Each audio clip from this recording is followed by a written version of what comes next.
Dian Sandi paling tepat jadi tersangka, bukan Roy Suryo Ces.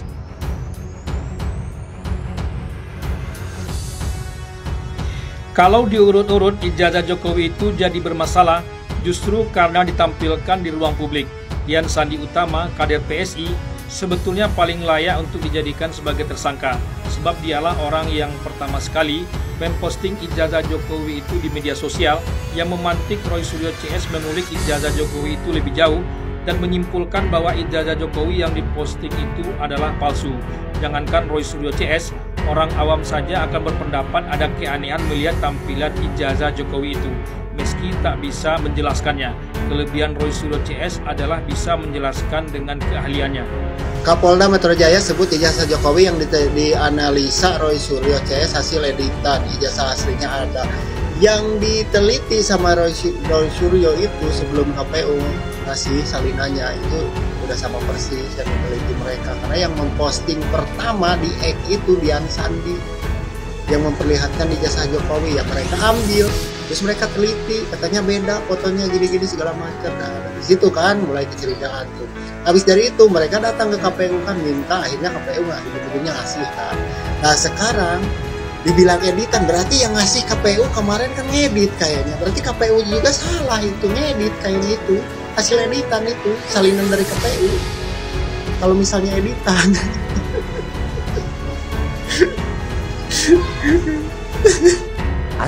Biar kalian tenang lebaran bisa upload yang asli. Ini kalimatnya apa ini Mas? Asli. Saya tanya dulu Mas Andi. Mas Andi, ini Anda menyatakan asli, memang Anda tahu betul itu asli? Anda dilaporkan sekarang ya? Asli. Tahunya dari mana? Tanya lagi Pak Suryo ke saya. Asli Mas? Asli. Anda dapat dari mana? Asli. Lah iya, Anda dapat dari mana? Saya tidak perlu menjelaskan ke Pak Suryo saya dapat dari mana. Ini kok dua-duanya nggak perlu menjelaskan? Ini ditonton jutaan orang Mas. Nah, Bapak ini sukanya begini. Maksud saya kan tadi nanya saya jelaskan. Ya. Coba tanyakan ke saya sekali lagi, apakah itu asli apa tidak? Ya. Asli nggak? Asli. Udah bagus. Berarti kita pegang ini asli. Asli. Dari mana Anda mengatakan itu asli? Karena yang mengeluarkan itu UGM. Yang mengeluarkan UGM. UGM. Anda dapat. Polisi bilang Roy Suryo meneliti hasil dokumen yang telah diedit, melakukan edit dan manipulasi digital terhadap dokumen ijazah. Nah yang diteliti kan ini, dan gue ngikutin dari awal, yang diteliti ya persis yang begini yang diupload dia tuh. Nah yang ngupload itu dengan penuh percaya diri bilang bahwa ijazah yang diupload itu asli. Jadi arahnya kemana nih? Ini kayaknya ibaratnya kayak mau mengorbankan satu ternak nih. Untuk Mas Roy, silakan Bang. Tadi itu dibilang sama Pak Ito yang di sana itu pasti diperiksa secara forensik dari aslinya. Ini ya, yang Anda punya itu dari fotokopinya. Gini. Ini yang menjadi pertanyaan bukan saya, tapi masyarakat. Pak Sigit Sunarta, dekan Fakultas Kehutanan saja menunjukkan fotokopi. Rektor UGM, Ova Amila tidak menunjukkan apa-apa. Kemudian ketika dituliskan Baris Krim Mabes Polri pada saat gelar perkara tanggal 22 Mei itu yang fotokopi ini. Dan tidak pernah ada yang ditunjukkan asli. Yang pernah katanya melihat aslinya tuh orang-orang pendukung Jokowi kayak Judi Ari. Kemudian itu yang bohong itu. Karena apa saya bilang bohong? Ketika didesak di TV lain, Anda lihat asli atau enggak? Enggak, cuma scan. Padahal katanya aslinya. Dan nggak mungkin dilihat aslinya karena aslinya masih ada di tangan Mas Budi. Ini perbedaan sangat krusial. Yang saya teliti itu ada, dan bahkan saya bertanggung jawab terhadap pembandingnya. Kalau kami dipersalahkan, ya karena kami menganalisis yang salah, yang melakukan editing itu siapa? Yang baru itu tuduhan dari Pak Kapolda yang mengatakan kami melakukan editing. Iya, itu baru. Kalau itu tidak editing, kami tidak dituduh melakukan editing saja, no problem. Editing supaya apa? Supaya kami itu dikenakan pasal 32 dan 35. Ini kalau dalam film Ada Apa Dengan Cinta, kayak kata-kata cinta kepada Rangga, jahat. Saya tadi kalau saya tidak salah itu hanya 1 hari lah. Hanya 1 hari dari saya dikasih itu langsung saya posting. Hanya 1 hari. Tapi kan ada peristiwanya yang melatar belakangi. Jadi ketika saya menceritakan itu ke akun X itu, sampai saya memiliki sebuah tulisan yang panjang tentang UTAS itu kan risetnya lama. Kita bukan berbicara ijazah itu ya, tapi riset tentang bahwa benar apa tidak Pak Jokowi itu berkuliah itu kan udah lama. Sampai akhirnya saya dikirimkan ini loh ijazah Pak Jokowi gitu. Nah teman yang mengirimkan saya ini kan juga memberikan referensi kepada saya bahwa jangan takut untuk memposting itu. Bahasanya begitulah, jangan khawatir karena ini sudah dipublikasi oleh UGM. Ini juga sudah dipublikasi oleh salah satu ahli forensik gitu. Tapi yang abang posting dengan barang bukti yang tadi seperti itu nggak, barang bukti yang sudah diserahkan oleh Pak JW ke penyidik? Pak JW siapa? Penyidikan sudah menyerahkan barang bukti pada saat. Oh, nggak tahu saya. Nggak tahu. Saya nggak ditunjukkan. Saya hanya menyerahkan barang bukti awal. Untuk kemudian nanti selanjutnya saya juga diminta untuk melengkapi kan barang bukti yang lain, saya akan serahkan kembali, nunggu jadwal. Saya tadi diminta untuk besok, tapi saya mungkin belum bisa kalau untuk besok, karena saya juga lagi ada kegiatan. Mudah-mudahan 1-2 hari ini saya sudah bisa menyerahkan kembali bukti-bukti yang saya lengkapi. Bang, tapi motif abang memposting unggahan itu yang menyatakan kalau itu asli itu ada perintah atau emang keinginan sendiri? Tidak ada perintah, itu keinginan sendiri. Saya marah karena Jokowi digitukan, dijadikan bulan-bulanan sejak kita nggak tahu lah tahun berapa itu aja sebenarnya. Ketika beliau sudah selesai, tiba-tiba hari ini beliau sudah selesai jadi presiden, tapi masih saja diserang, itu saya tidak terima. Itu yang membuat saya ikut tampil lah untuk menyuarakan ini sebagai dan mencari-cari bukti bahwa beliau ini benar telah menyelesaikan kuliah. Yang nggak masuk akal, Mas Aiman dan juga semua pemirsa Rakyat Bersuara, tiba-tiba kemarin Kapolda Metro Jaya Pak Irjen Asep menyampaikan bahwa kami ini dikenakan pasal karena melakukan editing, melakukan rekayasa, manipulasi. Ini kan nggak masuk akal banget.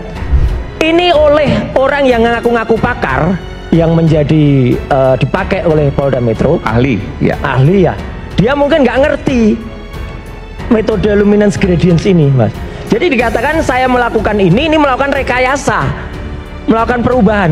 Ini hasil software. Kalau misalnya program atau data, kemudian masukkan program luminance gradients itu untuk melihat apa? Untuk melihat irisan atau melihat tinggi atau relief daripada tulisan. Ini di sini kelihatan banget. Ijazah yang diduga atau 99,9% palsu tadi, ya, itu jelas. Selain dulunya cerita A-nya keluar, A-nya mencotot, lihat pada foto. Nggak usah orang pintar untuk menemukan foto itu di atas stempel atau di bawah stempel, jelas banget ya. Jadi kalau mata nggak bisa lihat dan kemudian ahli yang ada di sana mengatakan kelihatan kok dibesarkan warnanya, lu melihat tempelan itu jangan hanya pakai warna. Ini namanya luminance and gradient. Luminance itu luminasinya. Tapi tahu dari mana Mas Roy kalau bukti ini yang dijadikan dasar bahwa Anda melakukan manipulasi? Itulah saya mendengar kabar dari dalam. Kan belum tentu. Iya, enggak, karena gini, setiap perubahan dari ijazah itu kemudian saya dituduh melakukan manipulasi. Jadi ijazah itu harus tampil apa adanya. Lah padahal kan ijazahnya diperiksa. Satu lagi sebenarnya, ada yang ketika saya melakukan ELA, Mas Aiman, pernah saya tampilkan yang gambarnya separuhnya gambarnya ijazah Jokowi. ELA itu error level analysis. Itu dituduh juga saya ini dituduh juga saya merusak gambar. Gimana harus rusak? Gimana saya merusak? Gambarnya sendiri sudah rusak kok. Untuk data kedua, ada 3 orang yang akan ditetapkan sebagai tersangka, antara lain atas nama RS, RHS, dan TP.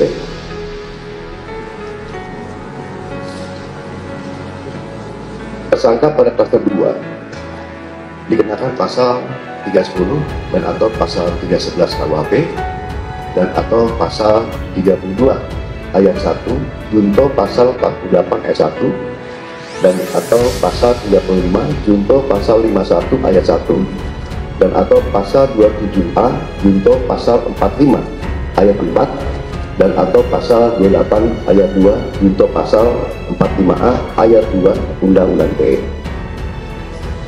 Rekan-rekan media yang saya banggakan, dalam prosesnya penyidik telah memeriksa 130 saksi dan 22 ahli dari berbagai bidang yang terdiri dari 1. Dewan Pers, 2. Keterbukaan Informasi Pusat, yang ketiga Dirjen Peraturan dan Perundang-undangan dari Kemenkumham, yang keempat Akademisi Digital Forensik, yang kelima Asosiasi Digital Forensik, yang keenam praktisi digital forensik, yang ketujuh ahli bahasa Indonesia, yang kedelapan ahli sosiologi hukum, yang kesembilan ahli psikologi massa, yang ke-10 ahli komunikasi sosial, Yang ke-11, ahli anatomi dari UI. Yang ke-12, ahli hukum ITE. Yang ke-13, ahli hukum pidana. Yang ke-14, SDM Kesehatan Kemenkes. Yang ke-15, lab dokumen dan digital forensik. Selain itu, penyidik juga telah menyita 723 item barang bukti termasuk dokumen asli dari Universitas Gadjah Mada yang menegaskan bahwa ijazah Insinyur Joko Widodo adalah asli dan sah. Hal tersebut juga diperkuat oleh hasil pemeriksaan dari Puslapor Polri dalam aspek analog dan digital. Berdasarkan temuan tersebut, penyidik menyimpulkan bahwa para tersangka telah menyebarkan tuduhan palsu dan melakukan edit serta manipulasi digital terhadap dokumen ijazah dengan metode analisis yang tidak ilmiah dan menyesalkan publik. Selanjutnya, penyidik akan berkoordinasi dengan Kejaksaan Tinggi DKI Jakarta untuk proses hukum lebih lanjut. Pada kesempatan ini, kami tegaskan bahwa penanganan perkara yang kami lakukan murni proses penegakan hukum. Kemudian seluruh tahapan juga dilakukan secara profesional, proporsional, transparan, dan akuntabel. Oleh karena itu, kami menghimbau kepada masyarakat untuk bijak dalam menggunakan media sosial, jangan mudah terprovokasi oleh informasi yang tidak benar. Roy Suryo itu sekarang jadi tersangka. Kita tidak tahu persis kan? Itu karena apa sih? Karena menuduh ijazah Jokowi palsu? Atau karena soal lain? Misalnya menimbulkan keonaran, menimbulkan kegaduhan, membuat berita bohong atau apa. Nah, kalau masalahnya ijazah palsu, saya sependapat dengan Pak Susno Duaji, sependapat juga dengan Pak Jimli, dan itu sudah saya katakan bulan Maret yang lalu kan, habis hari raya ketika saya pidato di kampus di Jogja itu kalau itu mau dibawa ke pengadilan, Roy Suryo itu ada dua. Satu, pengadilan tuh harus membuktikan ijazah itu benar asli atau tidak, iya kan? Kalau nanti di pengadilan lalu tiba-tiba dinyatakan Roy Suryo bersalah, padahal masalah utamanya dia menuduh palsu, harus dibuktikan dulu. Dan yang membuktikan ijazah itu palsu atau tidak bukan polisi, harus hakim yang mengusut. Polisi itu hanya mengimpun alat bukti lalu dijadikan bukti di persidangan. Polisi nggak boleh menyimpulkan ini asli, gitu, nggak boleh. Jadi harus diputuskan. Oleh sebab itu senarionya dua menurut saya. Satu, di pengadilan Roy Suryo itu sendiri nanti akan mengatakan begini, Roy Suryo akan mendesak, ini buktikan dong dulu bahwa itu asli, saya tuduh itu palsu, mana aslinya? Kan gitu. Bisa begitu ya? Nanti. Ya bisa begitu, memang begitu kan? Iya. Mana aslinya? Kalau saya nuduh palsu lalu aslinya tidak ditunjukkan, mana? Karena logikanya adalah harusnya gugatan soal ijazah dulu yang diproses, baru kemudian pencemaran nama baik kan? Baru dia pencemaran nama baik kalau ini terbukti palsu. Ini terbalik Mahfud, ini sekarang pencemaran nama baiknya dulu yang diproses. Iya, tapi nanti di dalam kan penasehat hukumnya dan hakimnya harus membalik logika ini. Kalau tidak begitu nanti kacau hukum.